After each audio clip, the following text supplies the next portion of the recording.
welcome back to Mama Jasmine's food journey. Now, if this is your first time to the channel, I want to say welcome aboard. If this is not your first time to the channel, I want to say welcome back.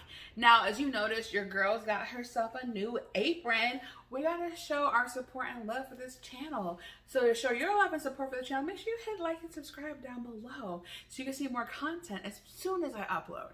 Now, for this week's video, I wanted to do something different.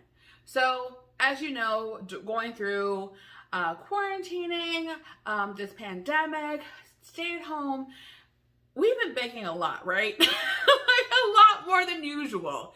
Now, for me, I don't bake that often. I know how to do it.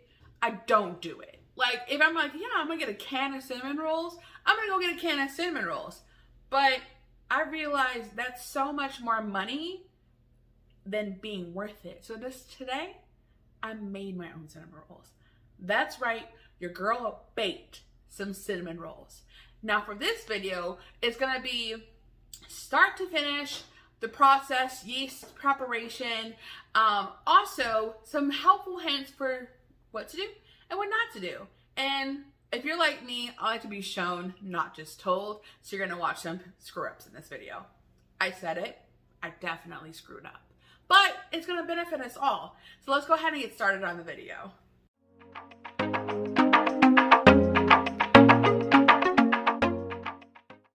Okay, so we're gonna go ahead and get started. So what I first did is I got a pretty big bowl and I did the yeast and the water together. And then I added some sugar to it. So with that, the yeast is getting time to bloom and develop, but also having something yummy to feed on. Did you know that if your water is too hot, your yeast will die? If your water is too cold, they will not bloom. So it has to be room temperature water. If you are lucky, use a thermometer and follow the instructions on the back of your packet. When you follow the instructions on the back of your packet, you can't really go wrong. Also, this is a fun fact. Did you also know the yeast dies when you add salt to it because it's not getting anything to eat, it's drying out. So if you're adding salt to a recipe, you're normally adding that with the flour. So after I let this sit and kind of blossom, I did it for about 15 minutes. Once you get that all together, you're going to put in your flour, your egg, your butter, and your milk. You're grinding all the ingredients and you're gonna mix it together. So I have this thing. I don't want to get my hands messy until I absolutely have to. So I use a rice paddle. Yes, that's right. Like the one that comes with your rice cooker. If you got a rice cooker, you need to get a rice cooker. Okay, I'm Dorset Rice, have a rice cooker. I use that and I use it to kind of help knead the dough and start those glutens forming. Just getting it folded over until it's ready to go. Once you do that, you add in the rest of your flour and continue the kneading process. You can do this two ways. You can also turn it onto a flour surface, knead it and get it into a ball, or you can use the bowl, keep kneading it in the bowl, and then transfer it to another oiled bowl for rising. Yes, that's right. You need to oil your bowl. Another step. Oil your bowl, and when I first did this recipe, I used a towel over it. Okay, so let me tell you this. It's a waste to wet a towel, okay? I felt like I was waiting forever for the dough to double up. So this second round with the correct recipe, I actually did cling wrap. When you do cling wrap, it's creating that humidity in that environment that the dough is gonna thrive in and it's gonna double in size. So don't wet your towel, girl. Put it back down, get yourself a cling wrap.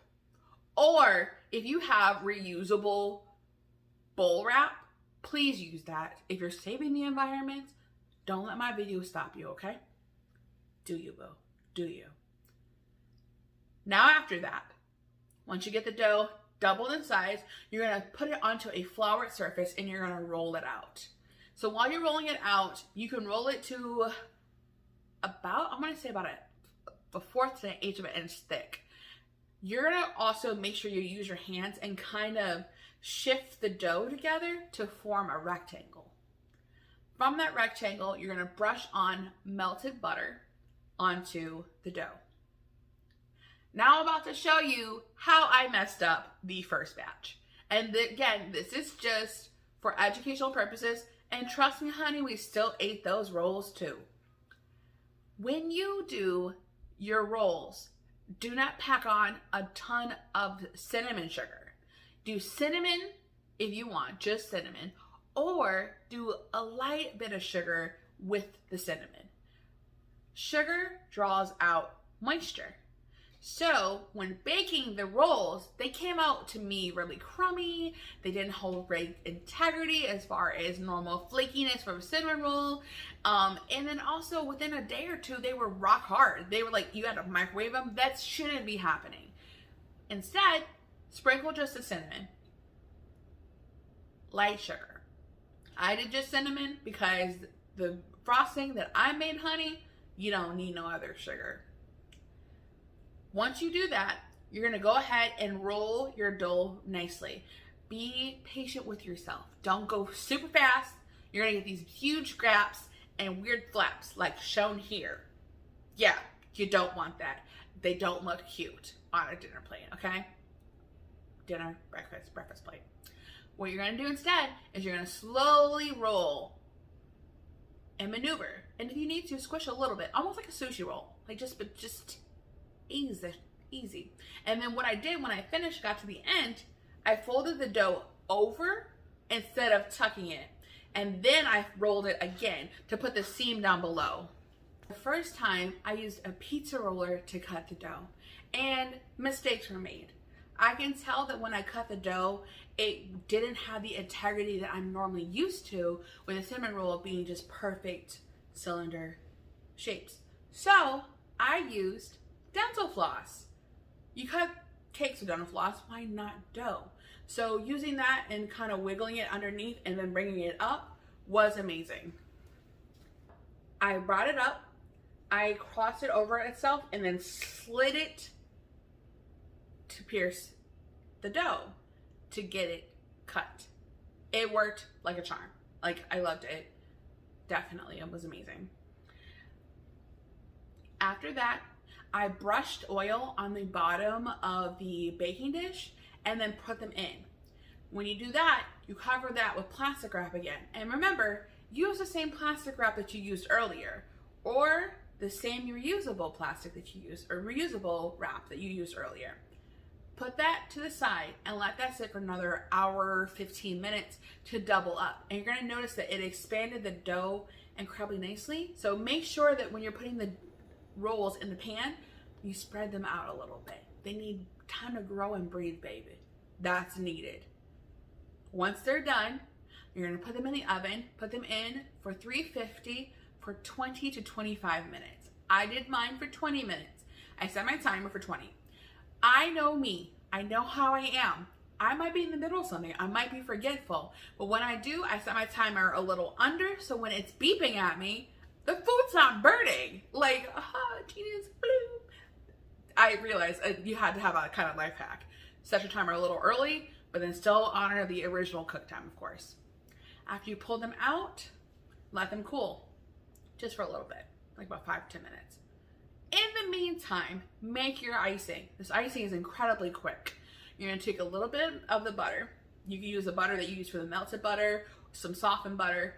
Do a little butter, powdered sugar, a splash of milk, and vanilla and almond extract. So it's my version of my wedding cake recipe, frosting recipe, which is gonna be linked right about here for when I used it last.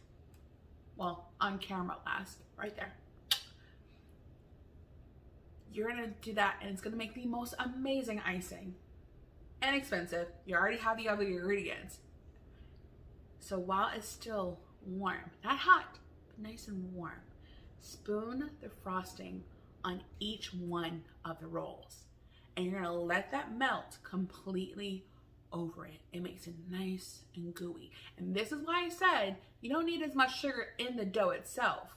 Try it out. But now that you have the sugar on the frosting, it's going to soak into that, which means the cinnamon roll is going to be deliciously sweet.